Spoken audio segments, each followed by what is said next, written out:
Isang mapagpala pong araw sa ating lahat. Magandang hapon po sa inyong lahat.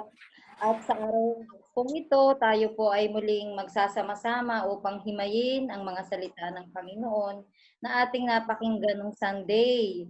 At alam po natin na ito pong gagawin natin ay marami ang makikinig at alam po natin na kasama natin din yung Panginoon sa paggawa nito at alam ko na marami tayong matututunan. At sa araw na ito, gusto ko lang ipakilala muna bago ang lahat. Ako po si Sister Agnes, isa po akong intercessor sa CGM San Pedro.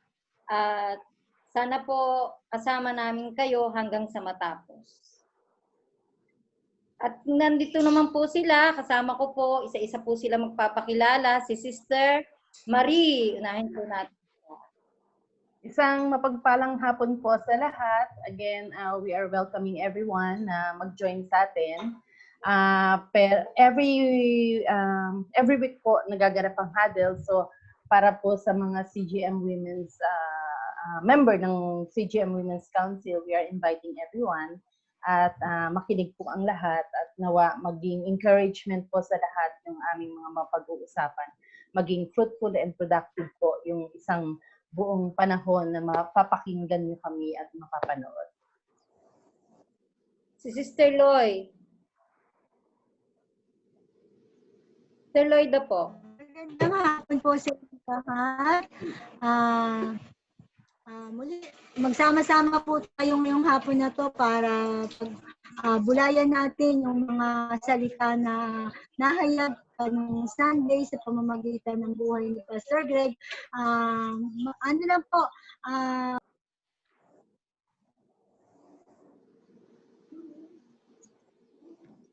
wala. Okay, siguro mamaya na Sister Loida, no? Sister Margie. Okay, mapagpalang hapon po sa ating lahat. Narito muli kami para magpalakasan. Tunay naman sa biyaya at habag ng Panginoon, patuloy tayong nagkasama-sama sa ganitong mga pagkakataon at sitwasyon. Naroon pa rin yung ating presensya sa bawat isa. So maraming salamat po. Ako po si Sister Margie. Sige po, andito naman po tayo. Pag-usapan naman po natin yung ating napag-aralan, napakinggan natin ng Sunday. At ito po ay pinamagatang Prayer to Shine. Sa Isaiah 62, 1-4. Sabi po dito sa number 1, He prayed with assurance that nation will see the righteousness. Ibig sabihin, ang panalangin daw po ni Isaiah ay makita yung kalwalhatian at katwiran sa bayan ng Diyos. Makita yung pabor ng Diyos na tayo'y nagliliwanag dito sa ating ginagalawan. Number 2, he prayed with affirmation that God will make them His splendid crown. Ang panalangin naman po ni Isaiah doon ay gustong maging korona o putong sa kanyang kamay na hari nawa yung pagtitiyak ng Panginoon na gagawin tayong reward sa pagtatagumpay. Number 3, he prayed with assertion that they will be considered God's delight. Panalangin naman ni Isaiah dito, na nawa daw po ay tayo'y maging delight at happiness ng ating Panginoon. Pero paano tayo magiging delight? Halimbawa po, sa anak at magulang, kailangan na maging masunuri ng isang anak sa magulang. Tulad po na kung gaano kabuti ang anak na magiging parang precious niya ang kanyang anak, parang magiging reward niya. At bilang tayo, mga anak ng Diyos, gusto ng Panginoon na tayo magliwanag at maging reward bilang gawin tayong reward ng Panginoon. Diba? At marami tayong mga bagay na nais nating ipanalangin. Maaaring yung mga panalangin natin, maaaring gusto na nating matapos yung ating mga problema, katulad ng pandemic na to. Tayo talagang gustong-gusto na nating matapos tong pandemic na to kasi ang daming nahihirapan, ang daming natatakot, ang daming mga nagugutom. Pero pinakita dito ni Isaiah kung paano tayo mananalangin para tumigil yung ano ng problema. At tayo, mananalangin tayo sa Kanya sa pamamagitan na ang panalangin natin ay magliwanag tayo. Magkaroon tayo ng kaliwanagan para makita tayo ng ibang tao na sa ganitong pagkakataon, sa ganitong sitwasyon, tayo ay hindi nakikitang lupaypay, hindi nakikitang natatakot, hindi nakikitang nalulungkot sa nangyayari. Bagkus, ang gusto ng Panginoon, makita niya na tayo ay magkaroon, parang gusto ng Lord na ikin natin at tanggapin natin, ipatunayan natin na may Diyos tayong pinaglilingkurang buhay, may Diyos tayo na nasa katwiran at nilalakaran natin yung katwiran na gusto niya. Gusto niya magliwanag tayo. Paano ba tayo magliliwanag? 'Di ba kailangan natin na sumunod tayo sa Panginoon. Ipaglaban natin yung pangako ng Panginoon sa atin. Kasi sabi ng Lord, yung mga pangako niya, hindi siya sinungaling na Diyos, di ba? Maaring ang tao sinungaling, pero ang Diyos, pag nangako, tinutupad niya. Kaya bilang isang Kristiyano, bilang isang tao, dapat alam natin kung ano yung nilalakaran natin. Kailangan natin na tayo ay maging liwanag, maging crown na ipagmamalaki ng Panginoon, maging reward bilang anak. At ating tatalakayin yung mga tanong kung papaano tayo malalakaran natin, yung paano tayo magiging liwanag ng bayan natin. At bago tayo magsimula, gusto ko muna pong mag-pray, open prayer, Sister Margie. Okay po. Salamat sa Panginoon. Sige po, mag-pray po tayo. Amang Banal, maraming salamat po muli sa hapong ito na patuloy kaming nagpupurit, nagpapasalamat sa iyo, Amang Banal, na tunay na ano man ang aming mga mapag-uusapan sa oras na ito, hinihingi po namin ang pangunguna ng Santong Espiritu na magbibigay sa amin ng knowledge, understanding, and wisdom na patuloy po, O God, na kami naman po ang una magbe-benefits nito sa lahat ng aming mga matututunan. Maraming salamat po sa mga oras na patuloy na inilalaan ng bawat isa, na patuloy kami nagiging excited sa oras na kami magkikita-kita sa pamamagitan ng online, Panginoon, na tunay naman na ipinagkaloob mo sa amin upang kami patuloy na lumago, patuloy na lumalim sa iyo, patuloy na makita sa amin ang liwanag mo sa pamamagitan ng ganitong mga pagkakataon na kami ay patuloy na nag-aaral at nagbubulay-bulay sama-sama ng iyong mga salita, na kami naman po, Panginoon, ay magiging instrumento rin po, Panginoon, na magbibigay ng liwanag para sa iba, sapagkat ang liwanag na meron kami ay nagmumula kay Christ. Kaya Ama, maraming salamat po muli. Sa iyo ang papurit, pasasalamat sa tanging pangalan ni Jesus. Amen. Amen. Amen. Sige po, dadako na po tayo sa mga tanong. Sabi ang tanong po dito, sa number 1, dapat din ba tayong makaramdam ng sigasig na manalangin upang magliwanag ang iglesia para sa ating bayan sa panahon ng pandemya, at bakit? Nakakaramdam ka ba ng kasigasigan sa pag-pray sa panahon ito? Ikaw ba ay laging nananalangin? Ikaw ba ay lagi kang nakakonect sa Lord sa panahon ngayon? At sino po yung unang sasagot sa ating sa katanungan? Si Sister Loy.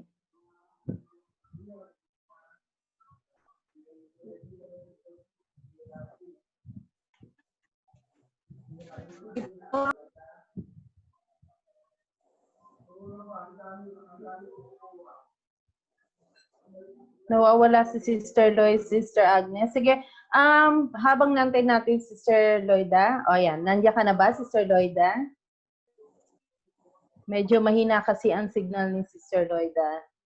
Yun ang nagiging hadlang minsan sa magandang talakayan. Pero andyan lang siya, nakikinig siya, I'm sure, hindi lang natin siya naririnig. Pero yung unang question, sige, try natin na himay-himayin, no?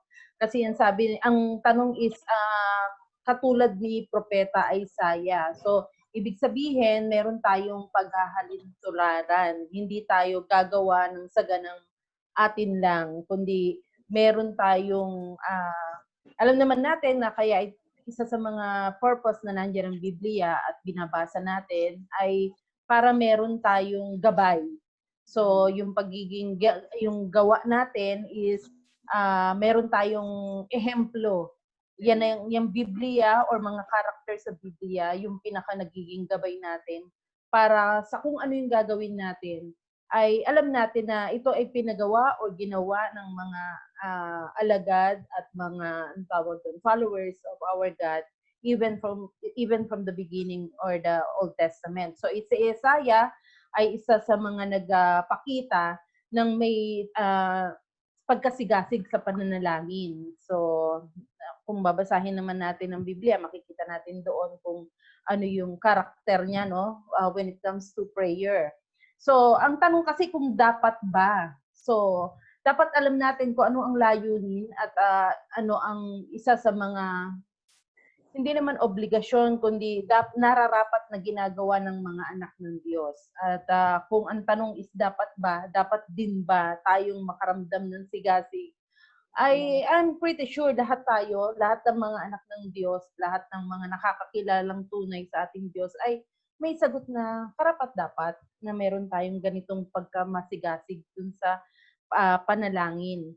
Kasi ang very purpose ng pagiging masigasig sa panalangin is para sa iglesia natin.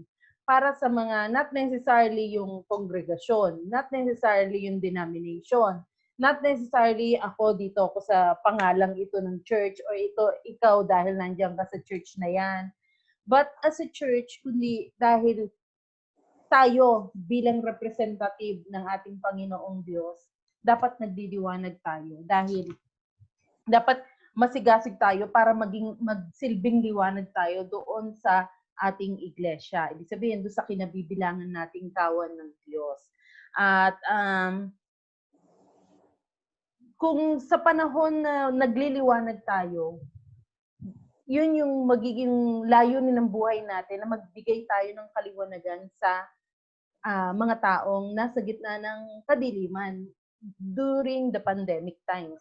Kasi sa lahat sa mga pagkakataong ito, ang dami na dumadaan sa pagsubok. And we ourselves ay kasama doon sa mga dumadaan sa pagsubok. So, kung hindi tayo ganun kasigasig sa pananalangin, sino pa?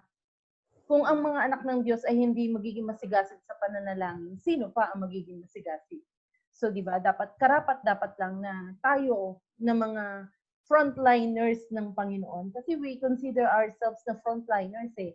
We are the very wall dun sa labas ng kawan ng Diyos, magliwanag para doon sa tayong mga nasa loob ng kawan ng Diyos, magliwanag para sa mga nasa labas, yung mga hindi pa nakakakilala or hindi pa ganun kakilala yung ating Panginoon. So, kung ang tanong is dapat ba na maging masigasig tayo? Kailangan, dahil kailangan tayo ng mga nadirinlan. Yun lang, Sister Agnes. Sige po. Thank you, Sister Marie. Sister Marge.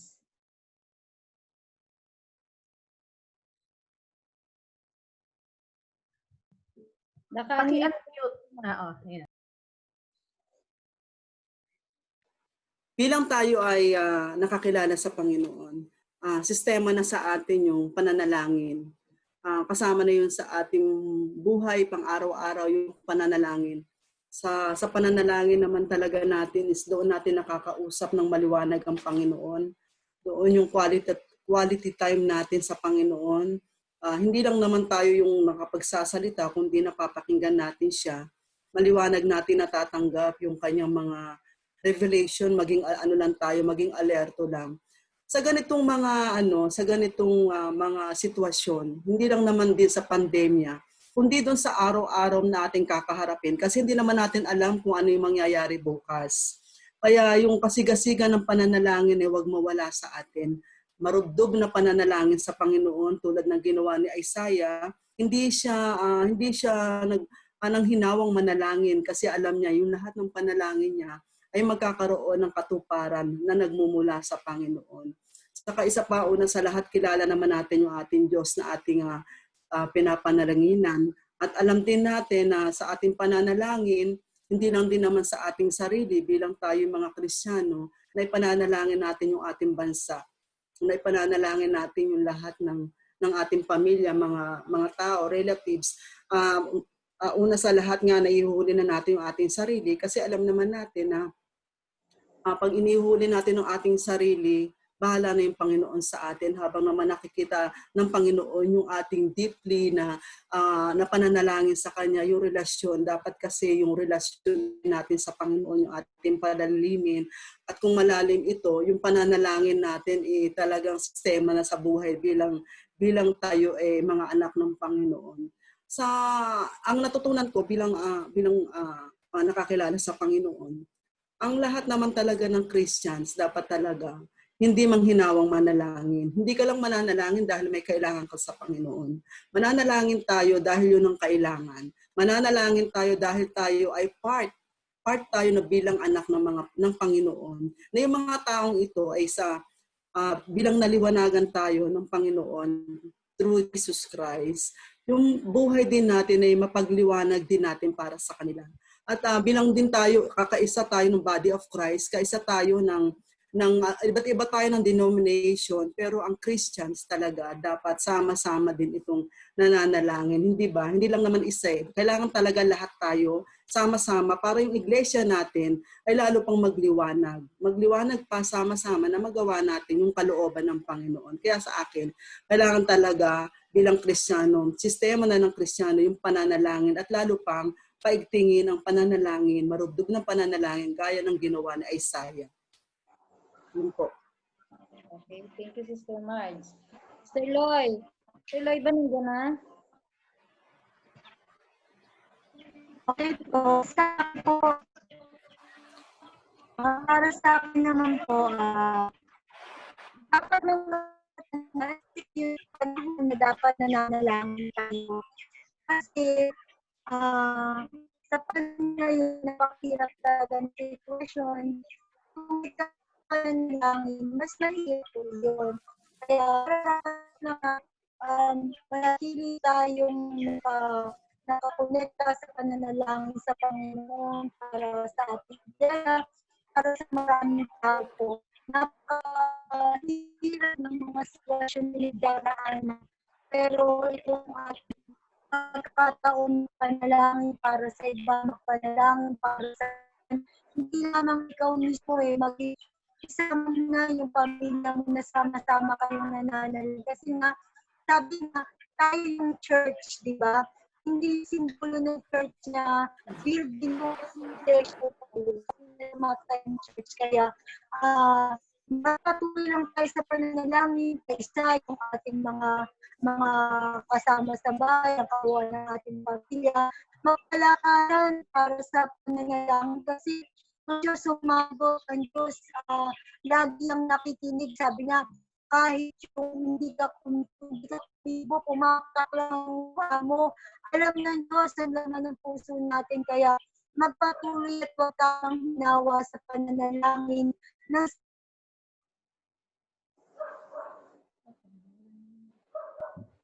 Okay, medyo nawalan yata ng signal ulit si Sister Loida. We will continue at antayin na lang ulit natin siyang bumalik. Ayan, at nagbabalik na siya. Sister Loida, are you still there? Ayan, nalalaglag. Ayan, okay, continue. Sige. Nawawala ka eh. Okay. Ito yung kapanahon talaga na magpalakas tayo na nalangin. Sabi nga kahit yung yung iyak natin naririnig ng Diyos niyan. Sabi nga doon sa isang nalimutan ko kung anong version. Pero sabi nga doon sabi nga hindi ka pa nagsalita, naririnig ko yung panalangin mo. At ang lahat ng panalangin mo sinagot ko. Kaya hindi nagiging ano ko sa buhay ko na every time na manalangin ko ako na sumasagot sa lahat ng mga prayers. Siya na po medyo hindi maganda yung aking signal. Okay lang yan, Sister Loida. Okay, sige. Later, pabalikin natin si Sister Loida. No? Merong isang pumapasok, hindi natin kilala kung sino, Sister Agnes. Pero sige, Sister Agnes, continue tayo. Mamaya ulit, Sister Loida, ha? Okay, Sister Agnes. Okay po. Nakikinig ako. Gusto ko lang dagdagan yung sa number 1 na tanong. Minsan kasi nung time na wala pang pandemic, puro pasasalamat lang ang prayer natin. Puro lang tayo nagpapasalamat kasi tumanggap tayo ng ganun, tumanggap tayo ng... At saka, kumbaga, parang sa umaga lang, sa gabi lang. Pero ngayong pandemya na to, talagang makita mo na tayo'y nagkaroon talaga ng... Kung noon masigasig ka nang nagpe-pray, ngayon mas matindi yung kasigasigan. Lalo na kung marami tayong naririnig na mga balita, doon talaga yung panalangin natin para sa bayan natin, para sa mga COVID patient, para sa mga tao na nagugutom. Andun talaga yung pagluhod natin sa Panginoon. At sinabi nga ng Lord, ang ating ginagawa ay hindi nawawala ng kabuluhan, di ba? Ang ating panalangin hindi babalik ng wala lang. At naniniwala ako na talagang kung sama-sama tayong luluhod sa Panginoon na katulad ni Isaiah na marubdob siyang nanalangin sa Panginoon. Na ang hiningi niya, maging liwanag siya para ganun din tayo, na maging kaliwanagan tayo ng bayan natin. Kasi tayo, tama nga yung sinasabi na tayo bilang frontliners ng Diyos, kailangan natin talagang lumuhod sa Lord. Diba? Magkaroon tayo ng marubdob na panalangin sa Kanya. At dapat lang talaga na tayo ay magkaroon ng kasigasigan sa pananalangin sapagkat ang panalangin ay napakabisa. Diba? Yeah, Sister Nori. Kumusta ka na, Sister Nori? Welcome, Sister Nori. Nako. Kamusta po? Pinawisan ako. Lahat na ID number na nakasulat ko, puro invalid. Invalid. Click lang. Kaya hingin ako ano gang number. Okay lang. At least, ayan, Yes, nakapasok po. ka na. Amen. At least Welcome. nakapasok ka. Welcome. Nung tiningnan ko doon sa ni Dave, ay nandoon, may bagong number doon. Diyos ko, pinawisan ako. Sige. Okay lang yan. O, sige, relax ka lang muna, Sister Nori. Ha? Na-relax na ako. Okay, sige. Okay. Sige, Sister Agnes. Nasa number 2 na po tayong tanong. Ang sabi po dito, sa tingin mo, ano ang nagiging hadlang sa'yo para gawin ang napakahalagang bagay na ito? Ipaliwanag. Ano daw yung nagiging hadlang sa atin para hindi tayo magawa yung pananalangin?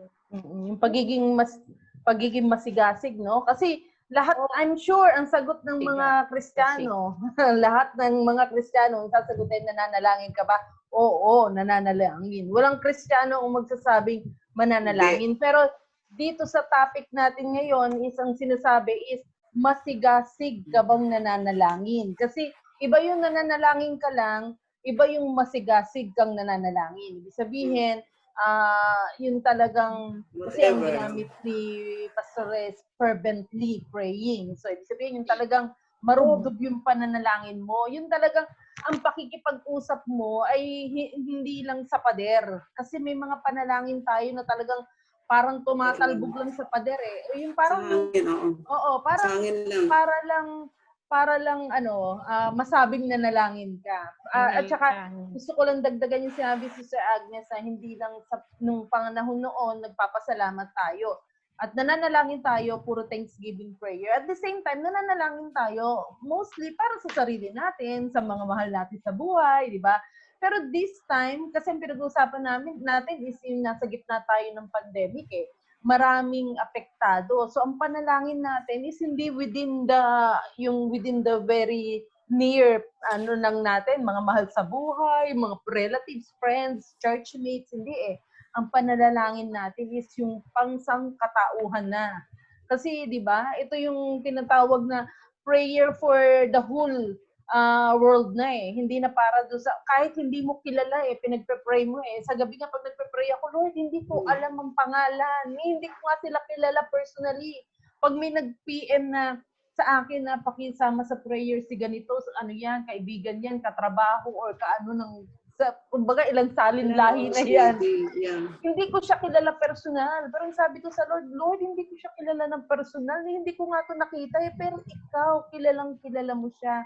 So, may mga hadlang. Bakit wala? No? Ibig sabihin, as human being, may limitasyon tayo eh. Minsan, as ano eh, di ba? Parang ang tao, kapag hindi nakakaramdam, yung kailangan may naramdaman muna bago nananalangin. Naintindihan niyo yun? Yung pag may nakitang nakakaawa, ipagpe-pray dahil naawa. Or pag may nakitang nasasaktan, ipagpe-pray dahil nakita niya nasasaktan. So, ibig sabihin, ang mostly nagiging hadlang, bakit hindi masigasig yung pananalangin is yung emosyon. Kapag wala yung emosyon, yung damdamin, hindi makapanalangin ng marubdob. Parang kailangan may mag-stir up para marubdob yung pananalangin. Later on, makikita natin yun sa third question. No? Pero ano yung mga nagiging hadlang? Personal na agenda. Parang, ay, wala naman akong dapat ipanalangin ngayon. Thanksgiving na lang. Di ba? Parang ganon. Or, ay, sobrang busy ko ngayon, hindi na ako makapanalangin. Ano na lang, Lord, thank you. Ganon na lang, di ba? Ano pa? Kung ikaw na mismo, yun nando sa gitna ng pandemya. I mean, ikaw na yung nakakaranas.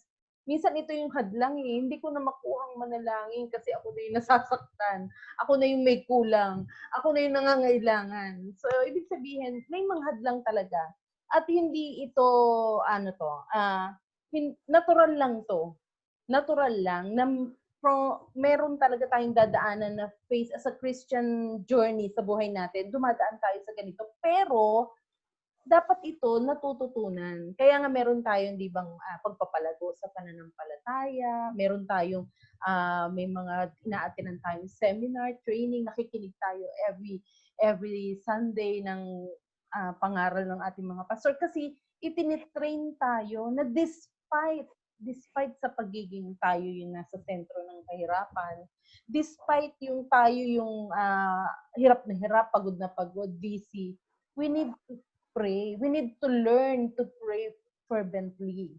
So, may mga hadlang, kinikilala ng Diyos, ina-acknowledge ni Lord na may mga pagkakataon na hindi tayo makapanalangin fervently. Pero, mind us even the Bible says, pagpatak pa lang ng luha mo, nananalangin ka na sa Panginoon. It's not even the words that coming out from your mouth that counts to the Lord. It is the heart, yung spirit mo na contacting God, yung nakikipagniig ka sa Panginoon. That's prayer. Yun nga, mag-worship ka sa Panginoon, nararanasan mo na kinakausap ka ni Lord through your worshiping, through your singing, through your songs. It's praying. So, yung marubdog na pag-iyak or hindi pag-iyak, regardless kung umiiyak ka o hindi ka umiiyak, it's praying before God. Pero kung ang tanong is, ano ang mga hadlang? Maraming hadlang since tayo ay mga in the flesh pa. So, meron, pero kailangang hindi tayo manatili sa ganong katatayuan. I myself, admittedly, meron ako mga pinagdadaan ng ganon. Nahirap akong manalangin. Kasi sa sobrang pagod ka na maghapon, or sa umaga pa lang dahil napagod ka the night before, sa umaga pa lang paggising mo, ang bigat ng katawan mo, hindi mo na kayang manalangin. Or yung kapag nasa gitna ka mismo ng problema, so hindi naman tayo exempted doon, di ba? Tayo din mismo nasa gitna ng problema na hindi mo na kayang lumapit sa Panginoon para manalangin. Pero God is good. He makes the way para tayo ay makapanalangin pa rin despite may mga hadlang. Sige. Yun lang, Sister Agnes. Sige po. Thank you, Sister Marie. Sister Marge.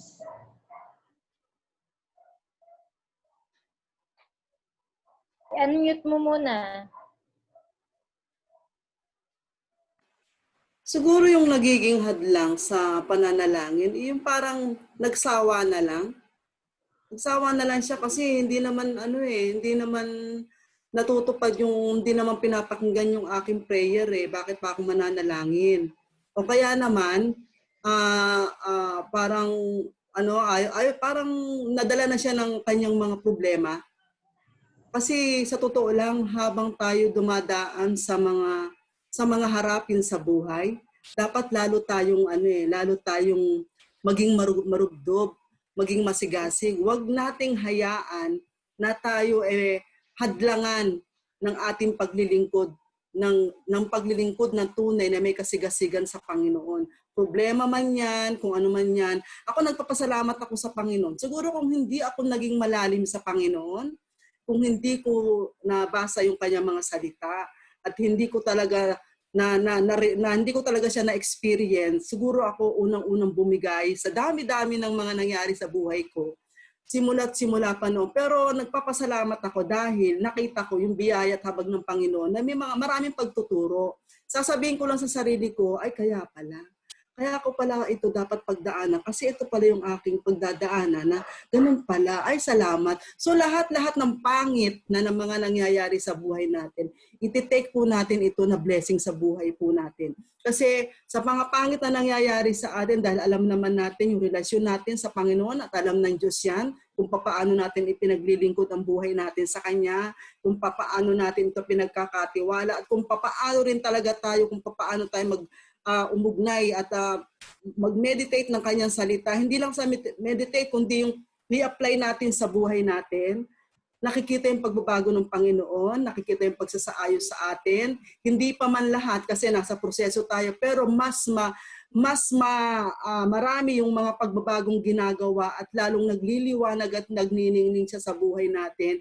Hindi nakikita yung mga pagkukulang natin, kundi yung kapangyarihan ng Panginoon. Ito yung bunga ng hindi natin paghadlang ng kaaway sa atin upang manalangin sa Panginoon, upang lumalim tayo, yung kasigasigan, yung marubdob na pananalangin, yung paglilingkod. Hindi lamang naman yan sa bibig eh.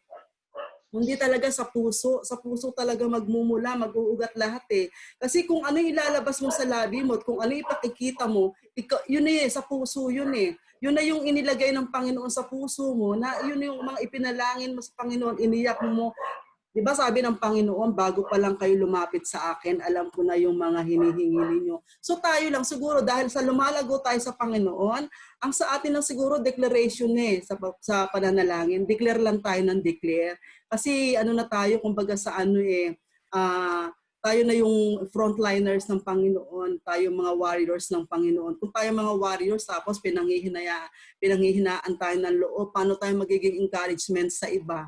Hindi ba akala nga nila wala tayong problema? Akala nyo lang. Akala nila hindi tayo dumadanas ng mga pagsubok o ano pang akala nyo lang. Pero salamat sa Panginoon. Yung kaningningan ng Lord dapat makita sa atin. Yung liwanag ng Lord. Kasi alam mo, binibigyan tayo ng Panginoon ng pagkakataon talaga na magliwanag eh. Magliwanagan tayo, hindi lang naman sa unbelievers, kundi sa believers. Bilang tayo ay isang espiritu, body of Christ, naroon talaga yung laging presensya ng bawat isa sa atin. Hindi pwede kasi sila na lang muna. Kayo na lang. Hindi eh. Kailangan dire-diretso po mga kapatid na ano man yung mga sitwasyon natin na talagang nilalagay naman ng Panginoon kung willingness talaga at talagang available ka talaga na paglingkuran ng Panginoon no matter what. Kung ano mo man yan, nawala, si ganyan, nawala. Pero makikita mo naman at the end of the day, ang Lord hindi nagpapabaya at hindi nang iiwan sa atin. Madalas tayo ang nangiiwan sa Panginoon, pero salamat sa Panginoon. Dahil yung patuloy nating ugnayan sa Kanya, yung pananalangin natin sa Kanya, huwag nating hayaan ito'y mahadlangan para hindi natin maganap yung Kanyang kalooban. Yun lang po. Magpatuloy lang po tayo, ano man ang mangyari. Dahil sa pananalangin natin, alam natin, may katuparan sa takdang panahon. Yan lang po. Okay, Sister Marge, thank you. Sister Nori. Ako naman may share lang ako na konti bago ko sagutin yung tanong Noong nakaraang araw, mga 2 days na ngayon, nung umaga, kung ano-ano sinusubo ko sa bibig ko. Sabi ko, ano ba 'to, nakakainip na. Wala ka nang ginawa kundi kumain, matulog, kumain, matulog. Sabi ko, parang nakakasawa na ganyan. Nung umaga na yun, ang dami kong nakain na hindi ko ba na ano. Tapos, nung tanghalian, naidlip ako. Pagkagising ko, bakit tulala ako? Hindi ko maintindihan. Bakit ako nararamdaman ko na parang, ano ba, parang blanko ang isip ko. Tapos bigla akong kinabahan. Tapos bigla akong may naramdaman na sabi ko, Lord, mamamatay na ba ako? Yung gano'n. Mamamatay na ba ako? Bakit ganito ang nararamdaman ko? Bigla kong bangon nung naisip ko yun. Sabi ko gano'n, ay, ano yun? Parang hindi ko maintindihan yung nararamdaman ko. Pero sabi ko gano'n, sabi ko gano'n, Lord, sorry, may pagkukulang ako sa iyo. Kasi yun sabi nga ni Sister Margie, yung parang nagsawa ka na manalangin, ganyan. Pero hindi tayo dapat magsawang manalangin. Hindi tayo dapat na kung anong sasabihin natin, ganun ano natin, ipanalangin, ganyan. Bakit ganyan hindi binibigay? Tama yun. Pero alam ng Diyos, maybe may nakalaan para sa atin. Kaya bigla ako nanalangin. Kasi noong nakarang araw sabi na nung ako mag-ano sa devotion, sabi ni Dave, i-ano mo na ate. Yung para bang, sabi ko, bakit ako walang maisip kung anong i-topic ko. Tapos nung panalangin ko na yan, marami na ako nun, umiyak na ako sa kanya. Sabi ko, Lord, kung kukunin mo ako ngayon. Alam ko hindi ako mapunta sa iyo dahil ang dami ko pang hindi napatawad, ang dami ko pang ganyan. Sabi ko, pero nandoon naman yung proseso na utay-utay naman na naaalis sa dibdib ko kasi yan ang hinihingi ko talaga sa Panginoon, ang magpatawad ako. Sabi ko, kung anong mabuksan ko sa Bible, ito ang maging devotion ko. Pagbukas ko, yun ang bumungad sa akin. Ganyan. Kaya ginawa ko yung devotion na yun. Kaya tama. Yung panalangin, nandoon talaga yung bilang tao tayo. May mga hadlang minsan masabi natin na ano ba to? Nalangin ka ng ganyan. Bakit ngayon lalong dumadami itong ng pandemyang ito? Pero hindi tayo dapat, hindi natin bigyan ng pagkakataon ng kaaway na maging hadlang siya na nandoon yung manghihina tayo, nandoon yung nawawalan tayong ganang manalangin. Kahit pagpasalamat lang sa mga tao na yung humihingi sa iyo ng panalangin, na kahit pa sabihin na yun ang sabi ni Sister Marie, kahit hindi mo kilala, kung hihingi sa iyo ng panalangin, ipanalangin talaga natin. Dahil sa ang ano ko naman, sabi ko, Lord, alam ko sa nangyayari ngayon sa mundong ito, mayroon kang ipapaabot sa amin. Sabi ko, kung kami man kako ng mga nakakilala sa iyo, na kami ang gagamitin mo para sa mga tao na hindi pa nakakakilala sa iyo, tulungan mo kami, bigyan mo kami ng lakas kahit sa bilang magawa namin. Kahit kay kanina na bago ako galing ako sa kapitbahay, i-share ako ng word of God. Kailangan talaga, minsan nandoon yung tinatamad tayo, nandoon yung time natin, sabi, mamaya na ako manalangin. Pero hindi pala dapat. Kailangan oras-oras, minuto, manalangin tayo. Magpasalamat man tayo sa mga taong na gaya na nangyari na gayon na sa ganitong sitwasyon. Ngayon nga dito sa amin, mismo sa amin, mayroon doon sa taas na positive. Nakatakot na dito sa amin na. Doon sa taas lang. Kaya sabi ko ganun habang kinikwento sa akin ng kapitbahay ko, sabi ko, wala tayong magawa kundi manalangin. Ipanalangin natin yung taong yun na maging maayos na siya kasi nagtrabaho siya sa Divine Mercy Hospital kasi isa siyang X-ray technician. Kaya nandun talaga yung front na maapektuhan siya. Pero nung nakarang araw daw, nag-tinest uli, yun na nga na positive. Ngayon, ayaw niya magpaano sa hospital dahil mahirap po. Nasa bahay lang siya, nagpaano sa bahay lang, isolate siya, nasa loob lang ng kwarto niya, hindi siya, inaabutan lang siya ng, para bang may sakit na kitong na abutan lang ng pagkain, ganyan. Kaya, hindi tayo dapat huminto sa panalangin. Hindi man sa atin, dahil kung sa buhay natin, hindi lang mga Kristiyano, hindi tayo pabayang-bayaan ng Diyos eh. Kaya yung mga tao na ganito, ganyan nang nangyayari, nandoon pa rin, bigyan, kahit sabihin na natin, tinatamad tayo, na napapagod na tayo manalangin pa rin tayo. Alisin kahit sabihin, time natin na mawala na tayong time sa pagpanalangin. I-ano natin yan, i-break natin yan, time na yan, kailangan oras-oras, minuto, manalangin tayo dahil iyon lang talaga ang ating connection doon sa Panginoon. Yun lang po.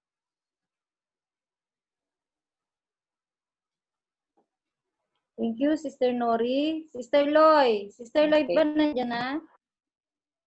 Sister Loy? Sister Loy, andyan ka na?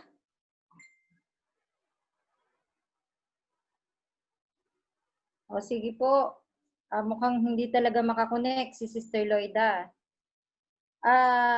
Idagdag ko lang doon sa nagiging hadlang na kung bakit hindi nakakapanalangin. Minsan tama yung sinabi ni Sister Margie na ipanalangin ko na. Paulit-ulit na akong nananalangin. Pinanalangin ko na tumigil na yung COVID, tumigil na yung pandemic na to. Pero patuloy yung pagtaas ng pandemic. Hindi siya madaling tanggapin na kailangan kang tumigil sa pananalangin kasi nakikita mo eh. Hindi ka dapat na nakikita mo yung pagdami, hindi, kumbaga, ang iniisip ko doon, yung hadlang hindi pwedeng hadlangan yung panalangin kasi nakikita mo nga na ang panalangin mo is hindi enough para doon sa mga nangyayari pa. Kumbaga, ang aking nasa puso ay siguro may gusto ang Lord talagang gawin, may gustong ipabatid ang Lord na bakit hindi. Kaya ang panalangin ko lagi, maintindihan na ng tao, maunawaan na natin kung ano yung gusto ng Lord para sa atin.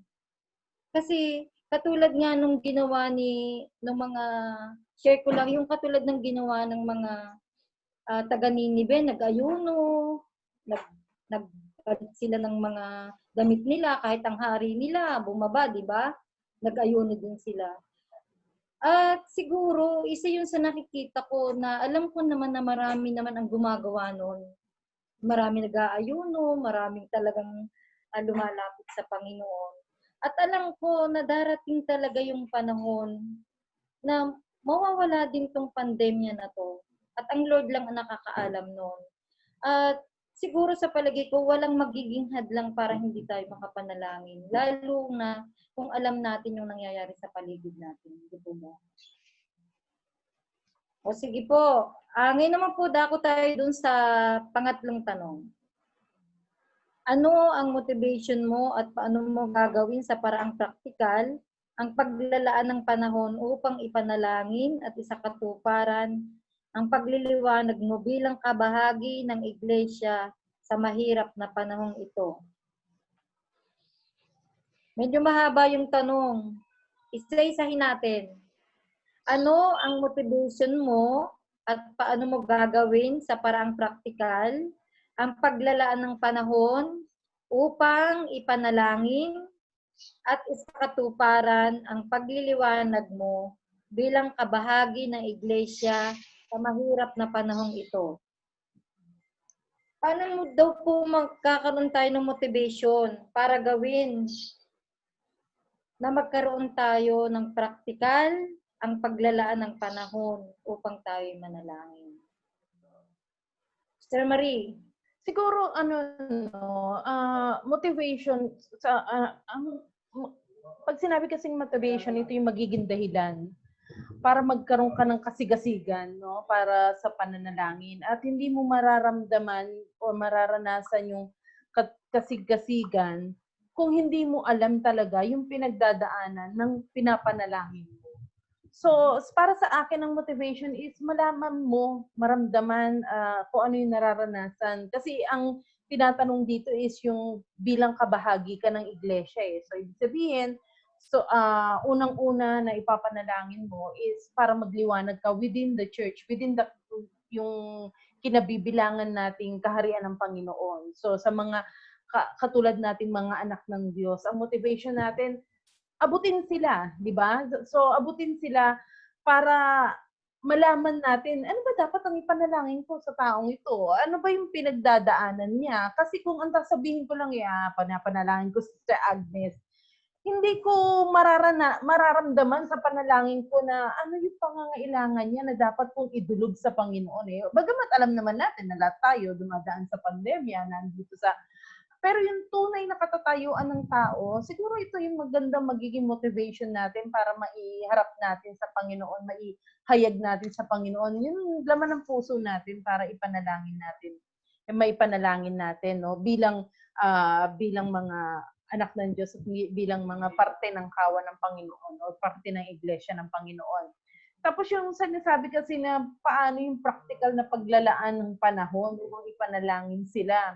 In our everyday life, ang sabi nga, di ba, pray without ceasing eh. So, ibig sabihin, pinaka-practical na talaga na yung every minute of our life is meron tayong communication or connection with our Lord. At hindi kinakailangan napakaraming salita. Siguro, ang pinaka-ano dito is yung paano ka magliliwanag is yung alam mo sa sarili mo na kasama mo ang Panginoon in every minute of your day, na hindi mo kailangan pumunta sa isang lugar para sa isang lugar na matahimik. At alam naman natin na hindi naman sa lahat ng pagkakataon matahimik ang paligid natin. No? Pero matutunan natin na kahit saan, kahit sa paanong paraan, is nakikipag-communicate tayo sa Panginoon. Ito na siguro yung pinaka-practical.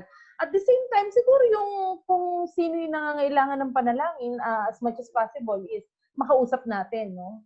Pwedeng sabayan natin ng panalangin or malaman niya na ipinapanalangin mo siya para yung pagliliwanag na sinasabi dito is talagang maranasan din ng mga taong nakakakilala or nakakakita sa atin.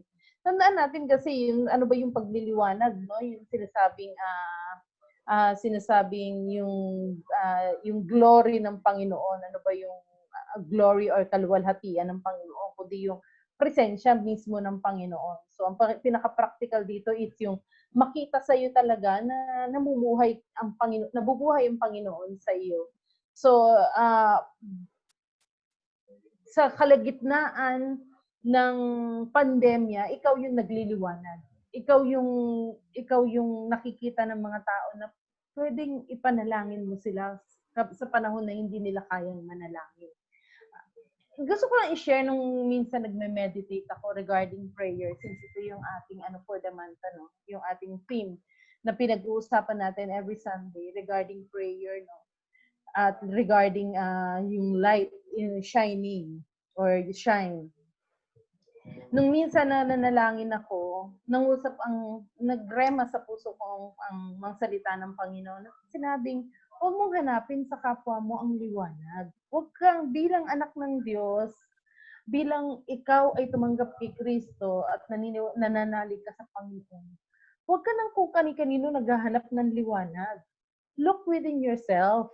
Kasi nasa sayo ang liwanag. At kung nasa sayo ang liwanag, dapat ikaw ang nakakakitaan ng liwanag. Hindi ikaw yung naghahanap ng liwanag. At ito yung nagrema sa akin. Ito yung biglang, Lord, laging hahanapin mo ba sino ang malakas?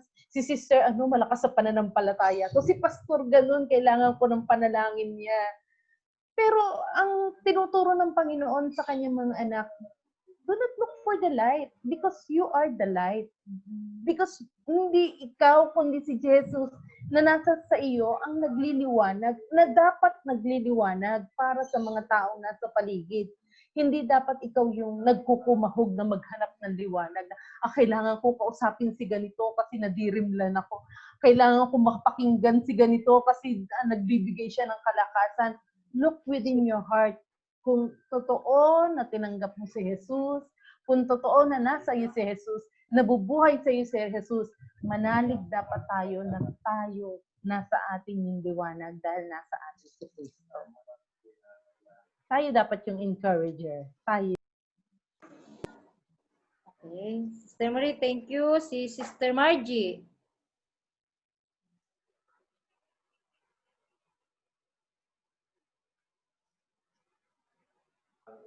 Sister Margie, mag-unmute ka. Naka-mute ka pa.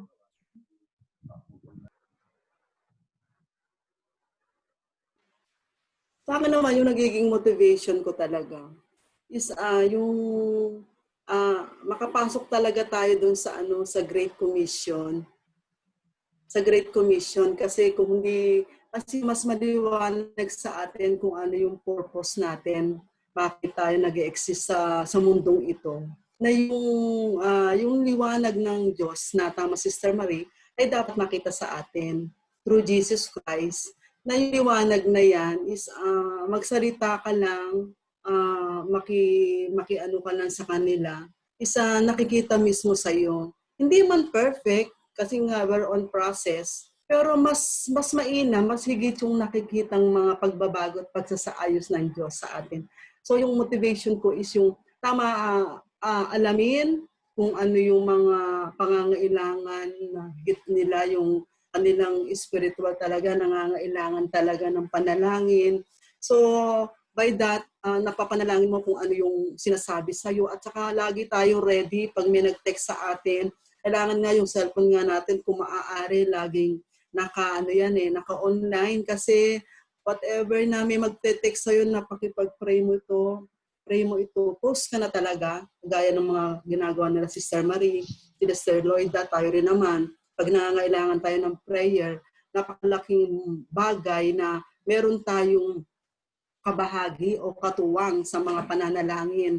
Kasi nga sabi nga, ang prayer doon ng marami is mas maganda. Pero sabi nga daw yung righteous. At alalahanin natin, we are righteous because of Jesus Christ na nasa sa atin. At ang nakikita naman ng Diyos Ama sa atin ay hindi yung ating pagkukulang, kundi si Jesus Christ na nasa sa atin.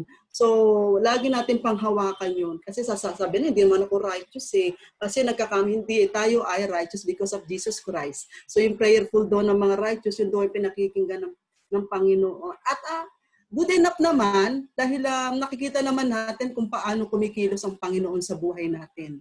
Kung paano naman siya talagang nagpaparanas ng kanyang kapangyarihan sa buhay natin. Yung kaniningan talaga ng Diyos, yun ang dapat na makita. At tunay naman na lahat naman ng mga pagbabago, pagsasaayos ay nagmumula naman sa Kanya. Ganapin lang natin yung naisin ng Panginoon na lagi tayong manalangin, lagi tayong makibahagi sa mga layunin ng Panginoon, nakikiisa tayo, yung presensya natin, always present tayo doon sa mga kaisa ng iglesia, kung ano man yung naisin ng iglesia, upang mapatibay pa ito sama-sama. Kasi hindi naman ito magagawa lamang ng isa, kundi kaya nga tayo inilagay dyan para magpalakasan, magpanalanginan at patuloy na magbigay ng maging encouragement tayo ng bawat isa maging mga taong nakakakita sa atin. So yung motivation ko is patuloy akong mag-meditate ng kanyang salita.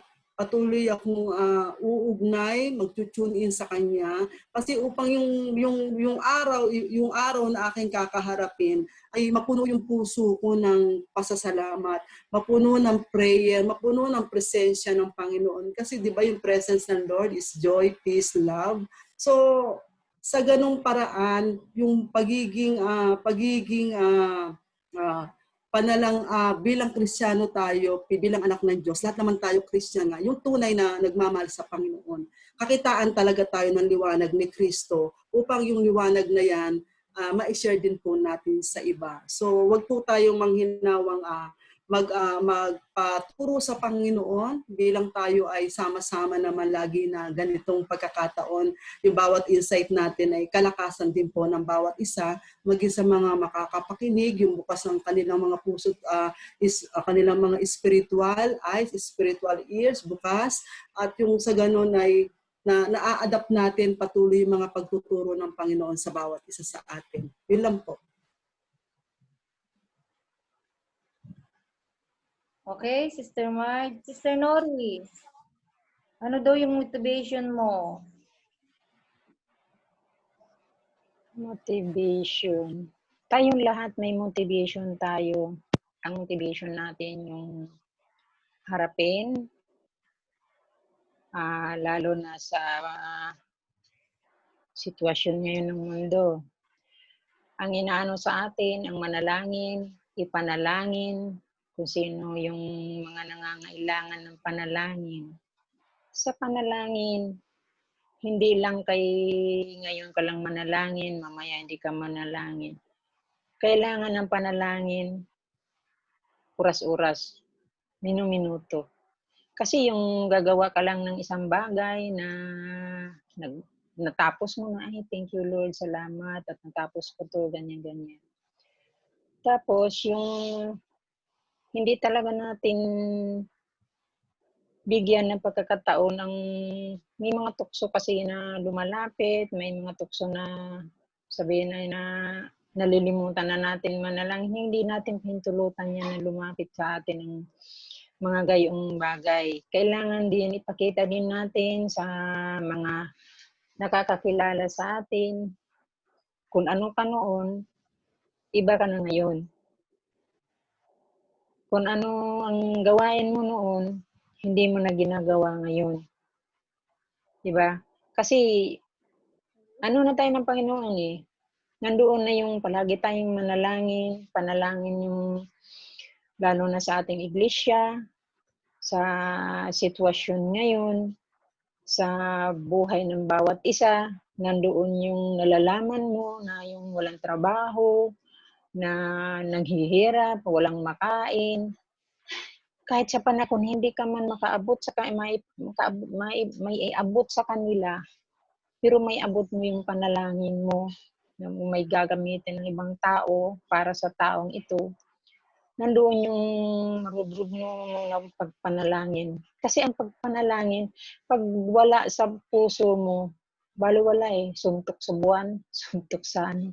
Pero pag manalangin ka, pag umpisa mo palang pagpikit ng mata mo, tumulo na yung luha mo, na hindi mo na alam yung mga bagay na pumapasok at lumalabas sa bibig mo, nandoon na yung nagmamakaawa ka sa Panginoon, nandoon na yung dumuluhod ka pa sa Kanya sa mga taong nangangailangan sa iyong mga panalangin.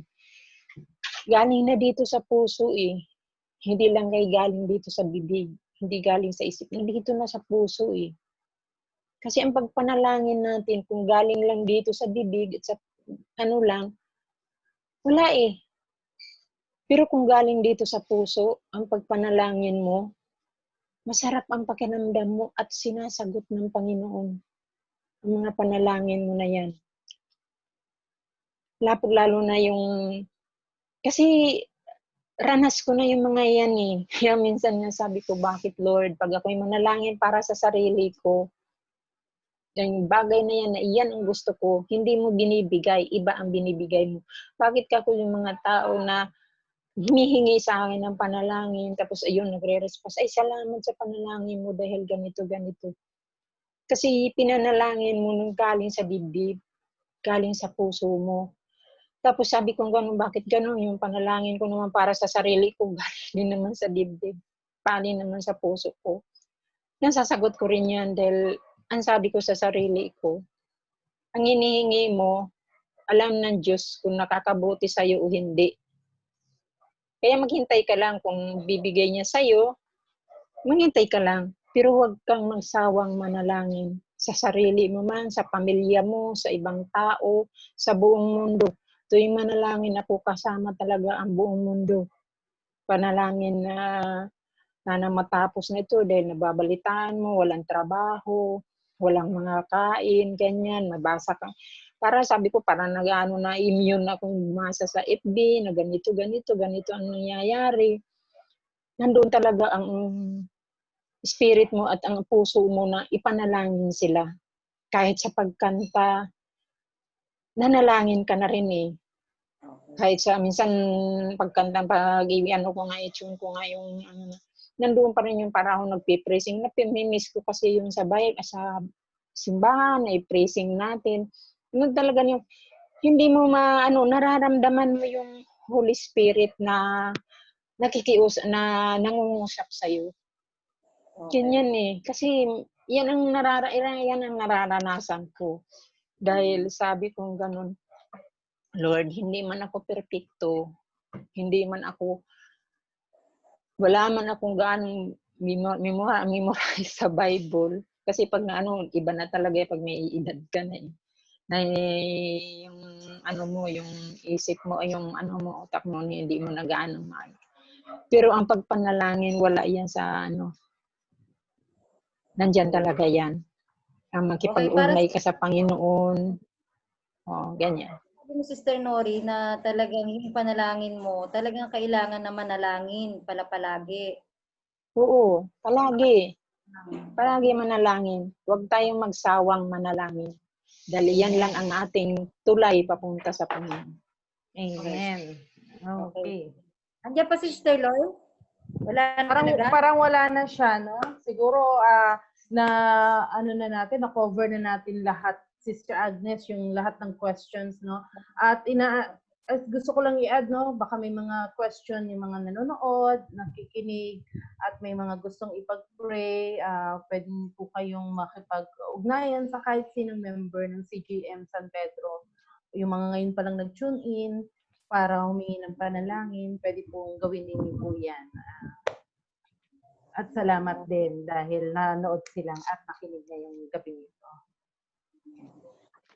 Sige po, salamat po sa bawat isa na nakilahok sa gabing ito. Salamat po sa mga hinimay nating mga salita na ito naman talaga naging kalakasan ng bawat isa sa atin.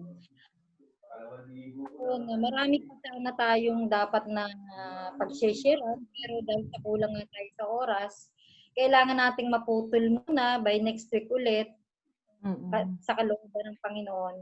At alam ko na sa oras na ito, marami pa yung gustong mag-share. At sana itago muna natin to. Itago muna natin yung gusto pa nating sabihin. Marami pa namang araw. At sa gabing ito, pangunahan tayo ni Sister Marie sa closing prayer. Tapos, ang bawat isa muna ay magpasalamat. Bibigyan ko ng isang minuto para magpasalamat. At si Sister Marie ay yung huli para siya na yung closing prayer. Sige, ikaw muna, Sister Nori. Isang minuto po.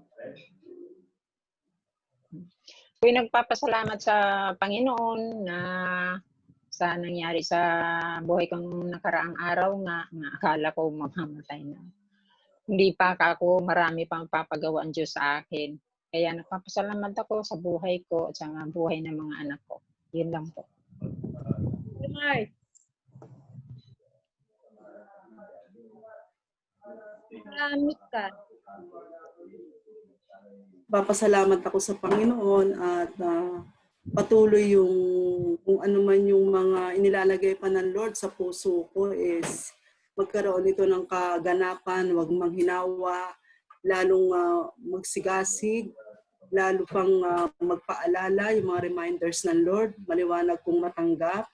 At yung mga reminders din ng yan is mga pagtuturo niya, yung mga pagbabago niya, ma-share ko din sa iba. At sa ganitong sitwasyon ng pandemya, hindi man tayo nagkita-kita sa church, maraming itinuturo ang Panginoon sa atin. Maraming ginagawa ang Panginoon sa atin. Bagamat hindi nga tayo nagkikita-kita doon sa church, sa building na sinasabi, dito pa lang sa atin bilang tayo naka-lockdown sa bahay, mas paigtingin palalo natin yung ating relasyon sa Panginoon. Na mas mahaba yung ating oras ngayon sa Panginoon. Alam ko naman at naniniwala ako dahil biblical yan. Wala siyang anak na nagtatapat na pinabayaan niya.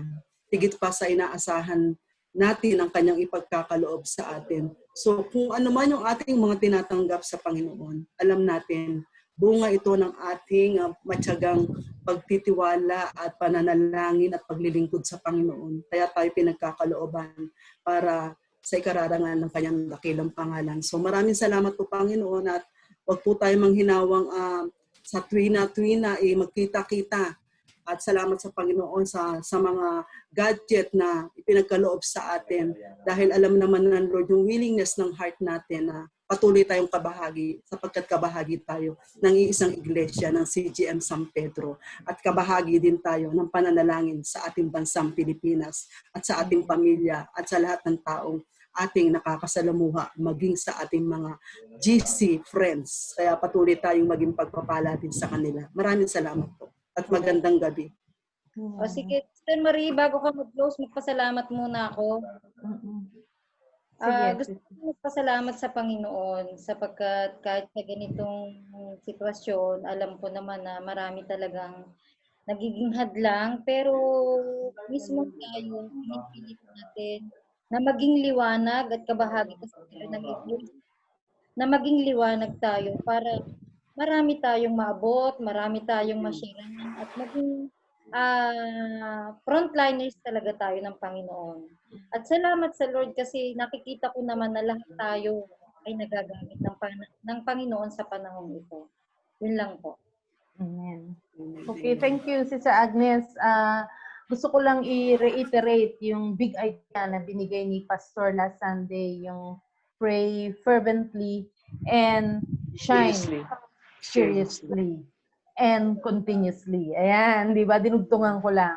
Kasi alam natin na bilang mga anak ng Diyos, talagang wala naman tayong ibang kalakasan na kundi yung makipag-usap sa Kanya. So prayer is communication with God. So kung ang patuloy natin kakausapin lamang is yung katulad natin na mayroong limitasyon, mayroong kahinaan, meaning to say katulad nating tao, ang ma-absorb natin sa tao is yung kahinaan, limitasyon. Pero with God, sabi kung si Lord ang kinakausap natin, lahat ng hindi natin kayang gawin, lahat ng may limitasyon tayo, lahat ng may kahinaan tayo, ang Diyos walang limitasyon, ang Diyos ang kalakasan natin. So, continuously, fervently, sabi hindi basta nanalangin lang, seek God, seek Him, hanapin siya sa pananalangin. Hindi pwedeng nagsalita ka lang sa hangin, kundi ang nais natin mapakinggan. Kasi prayer is two-way communication. Hindi pwedeng tayo lang ang nagsalita. We need to hear. Huwag tayong titigil sa pananalangin na wala tayong narinig coming from the Lord. And I do believe it's not prayer kapag hindi mo naranasan or napakinggan yung salita ng Panginoon. At kung patuloy na natatanggap natin ang salita ng Panginoon, patuloy na nararanasan natin ng Panginoon doon sa gitna ng ating pananalangin, I am 100% sure na magliliwanag ka, kapatid. Ikaw ay magliliwanag, hindi ka man pa nagsasalita, sa iyong pagkilos, sa iyong paggalaw, makikitaan ka na ang Diyos ay sumasa iyo. So, pray fervently and shine seriously and continuously. Walang putol. Kailangan tuloy-tuloy tayo. Sige po, tayong manalangin. Hallelujah, Lord God. We glorify your name. We magnify your name. Sa gabing ito, nagpapasalamat po kami. Ang tanging kahilingan namin, lahat ng mga nakapakinig, nakapakanood, Panginoon po, ng Women's Huddle na ito, na ma-encourage din sila, Panginoon, na hanapin ka, na manalangin, nakatagpuin ka, Panginoon, at tatagpuin mo din sila doon sa mga panahon na naghahanap sila ng masasandalan, naghahanap sila ng maiiyakan, naghahanap sila ng kalakasan dahil nasa gitna sila ng kahinaan nila. Lord, I am praying for those who are watching right now, listening right now, Lord God, doon sa mga panahon, Panginoon ko, na ang akala nila nag-iisa sila, Lord, maranasan nila ang pagsama mo, maranasan nila ang pagyakap mo, doon sa mga tao na ang nila ay may kakulangan sila, Panginoon, maranasan nila ang pagpupuno mo, Panginoon, sa lahat ng Yes. bahagi ng kanilang buhay. Yes. Maraming salamat at nagpapasalamat kami sapagkat ginagamit mo po ang iyong mga anak upang makapaghatid ng iyong mga salita at nananalig kami na Yes. siniselyuhan mo ang lahat ng mga salita mo na nagiging kalakasan ng bawat isa sa amin. At muli, Panginoon, we would like to thank you for this opportunity. It is a privilege, O Lord God, to Yes. serve you. It is a privilege to serve Yes, our God. fellow men. Yes, Lord God. In Jesus Christ. We thank you, Lord God. Ang lahat ng ito, Lord God, aming panalangin ng may pasasalamat sa makapangyarihang pangalan ni Jesus. Amen. Amen, and amen, amen, amen, Amen. amen. Goodbye, everybody. Amen. Good night. Bye.